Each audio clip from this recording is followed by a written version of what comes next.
Hello, Mallards. It is Thursday, and I watched Moon Knight. Finally got around to that a couple days late, but that's fine.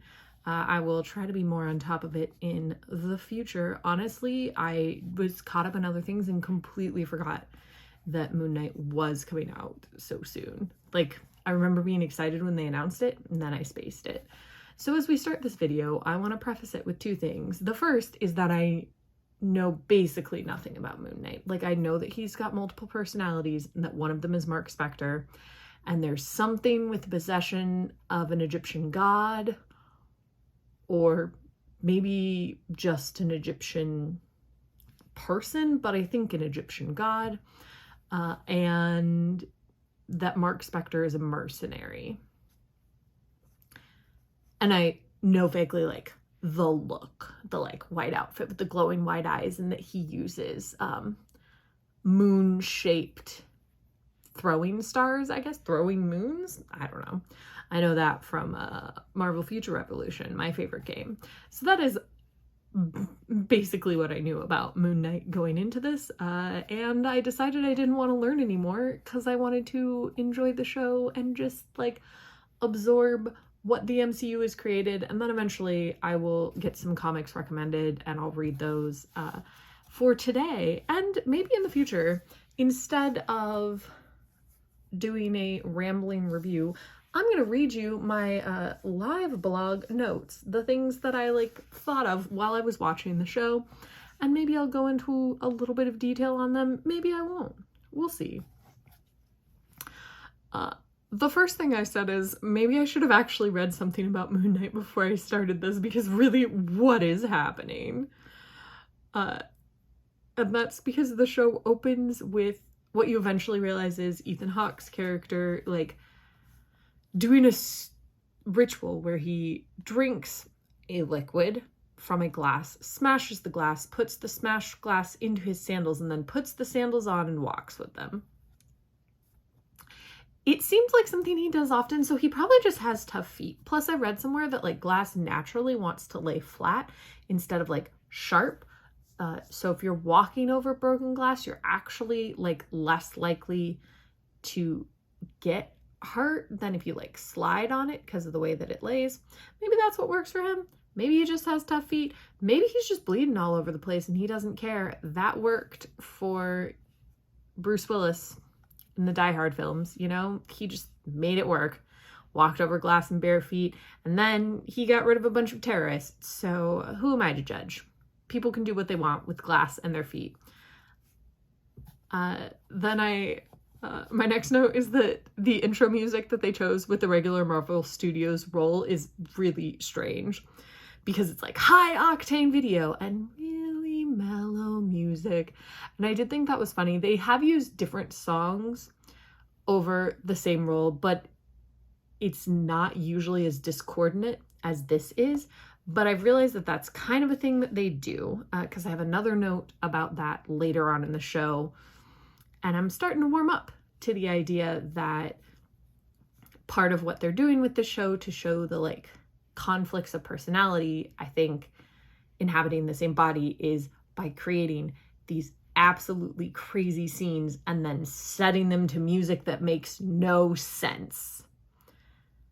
And the juxtaposition of those two things, like, there's a chase scene with, like, what I would consider, like, ice cream truck music, really intense chase scene, people potentially driving off of cliffs, and it's just like playing the carnival songs. And I think that that's meant to show the, like, trying to merge of the personalities and things not getting along, and I kind of like it. I warmed up to it, but in the beginning, absolutely wild. My next note says, that's a lot of don't leave this bed vibes, but you set it up before you slept, so, like, if you can do it before you go to bed, you can also do it again. Like, that comes from a place of me obviously knowing that he has multiple personalities, and, like, this character clearly doesn't know that. He thinks he sleepwalks, and I don't know if sleepwalking people are capable, but you literally, like, put tape on your door and you put a ring of sand around your bed, and then you cuff yourself to your bed, right? This is all the things that Stephen does to like stop himself from sleepwalking. And he does them all before he goes to bed, and no one else checks on him. So I don't know why he doesn't think that he could just do that when he comes back from sleepwalking. That's a whole other discussion. Stephen Grant, I think is what his name is, not the smartest guy. However, Oscar Isaacs, absolutely adorable. My next note is that Oscar Isaacs is adorable because he's just sleeping on a guy's back, and he was so tired, just like leaning against this guy in the bus, and it was so cute. Super cute. Also, he knows a lot about Egypt. Like, I was into Egypt as a kid and I knew a ton, but I don't think I knew that much, and I've forgotten a lot of it now. But I do like the like lean hard into Egyptian mythos of this show, which I think comes from the Marvel comics, because I was an Egypt girl. Like, I wasn't necessarily into the Norse gods or the Greek gods or the Roman gods as a kid. I liked the Egyptian gods. So I'm into a show about Egypt. My next note is that I really just want to go somewhere and have a conversation with a living statue because it seems very therapeutic. Like, their whole shtick is that they stay still. And so you really can just carry on a one-sided conversation where you can just unload about your life to this statue. I love the idea that Stephen like does this regularly enough that this guy does know a lot about his life, but they've never had an actual conversation. And so I was really into that. I thought it was hysterical. My next note is, ooh, does Moon Knight heal? I guess that's one of his powers because he just like pops his jaw back into place and it seems to heal. So Moon Knight must have healing powers. And statistically, I prefer superheroes with super healing. So I think I'm probably going to like him. Statistically, probably more superheroes also have super healing, but I consider that irrelevant. My next note says, ooh, it's Glass Man. Put glass in your sandals and everyone bows to you. Also, you know, if you run a cult and everyone in the town is part of that cult, they will bow to you. And then my next thought was, you know how Ethan Hawke sometimes just vanishes? Like, he just disappears for what seems like years at a time. And then suddenly he's back and he's like, I'm in a million things. So I guess this is Ethan Hawke being back. Also, if you told me that Ethan Hawke just really has a magical scale tattoo, I might believe you. Like, if you're like, Ethan Hawke disappears from films because he runs a cult where he weighs people and judges them worthy or not. And I'd be like, okay. I don't want to go there, but I do believe it. Also, when he tells everybody to bow in ancient Egyptian and like Stephen doesn't bow, which I get. He did it purposefully to call him out, but like also, man, you did so much like spouting of Egyptian lore and information and like, you know, so much. And I recognize that maybe speaking Egyptian like isn't really a thing. Like, I don't even think you can speak Egyptian, but it did just crack me up that like after him being like, wow, look at all I know about Egypt, some guy said something in ancient Egyptian. He was like, what? Sorry, I'm just the idiot, as the voice in his head, who I think is the Egyptian god, calls him. My next note is about the discordant music, because that's when the chase scene happened and that I started to get into it. My next note says, okay, but what did happen to the fish? Because there's this whole thing about the fish only having one fin, and then the fish suddenly has two fins. And I realized in that moment that Stephen's probably been out for a while and missed his date, which he totally did. Poor guy. But I'm still not sure about the fish thing. Like, is it a different fish? Has more time passed? Also, the pet store girl said he was in there, but he wasn't. So is Mark also concerned about the fish? Is the fish a decoy? It remains to be seen. I suppose we'll learn more. Maybe it's a fake robot fish. Maybe the fish is a Skrull. Just putting it out there. Could be. Also, I wrote that I was starting to wonder if his mom was real. Because, like, he's never actually talking to her. He's just leaving her messages. So, are you a full enough person to have a mom, Stephen Grant? Or is this just who you think is your mom and you're just calling her? That also remains to be seen. It'll be kind of sad, but like, you don't talk to her. You just leave her voicemails. And that has started to seem strange. Like the first time it was like, oh, you missed your mom. But the fact that it happened the second time, suspicious. I'm suspicious. Then I wrote that Mark clearly got sloppy. Wow. Or I guess maybe Stephen is finally paying attention, but it seems like Mark got sloppy. And so then he found this phone and it had a bunch of missed calls from a Layla. And as I mentioned, I know nothing about Moon Knight, so I have no idea who Layla is. And this is what my note says. It says, listen, Layla, I don't know who you are, but if he didn't call you for months, it might be a hint. Because, like, I know he's been able to. Because I know that Stephen was losing control of his body and that Mark was in control. Which means there's been a couple of times in the last few days that I'm aware of that he could have called you or answered the phone, and he did not.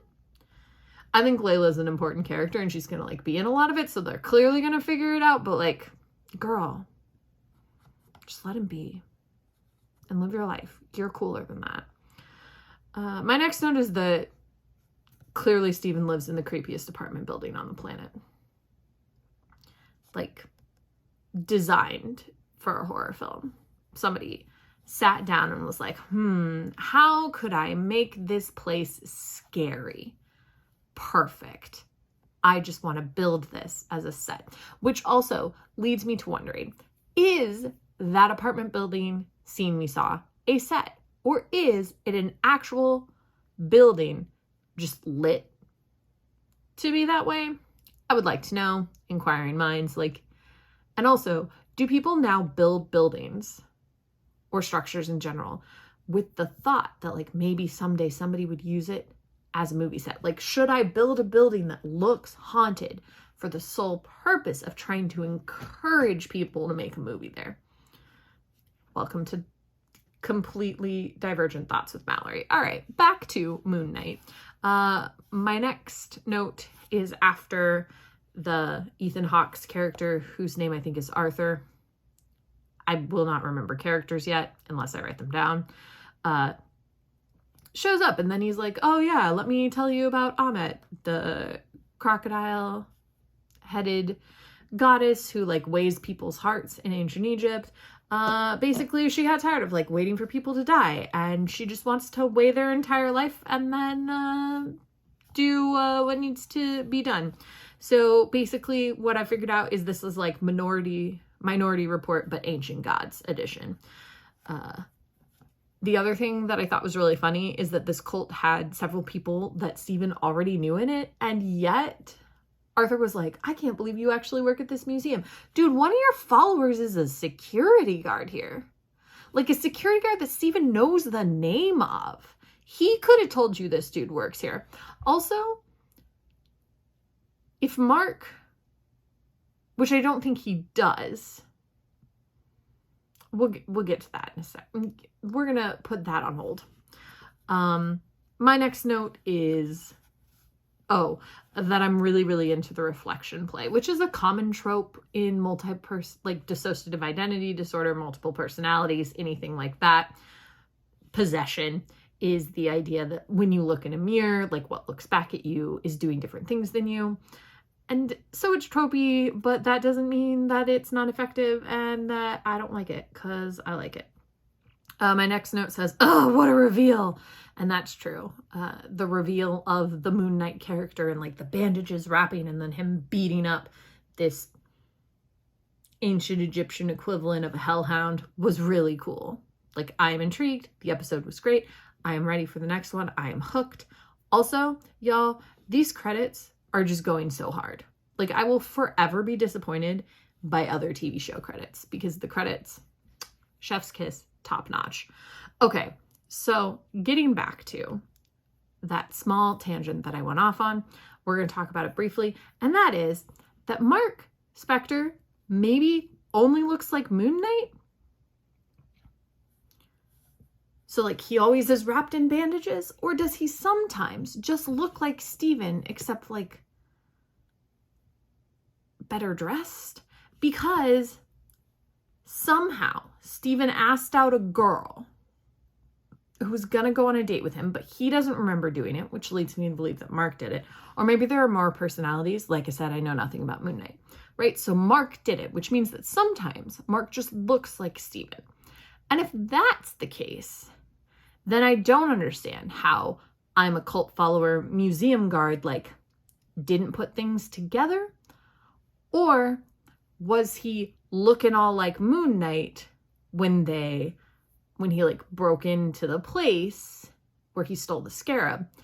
And if that's the case, is the reason that the guys in the window didn't shoot at Steven was that he suddenly transformed from like, I'm wrapped up in bandages to like strange British man, like as he was falling out of a window? That is also wild to think about. So I don't know.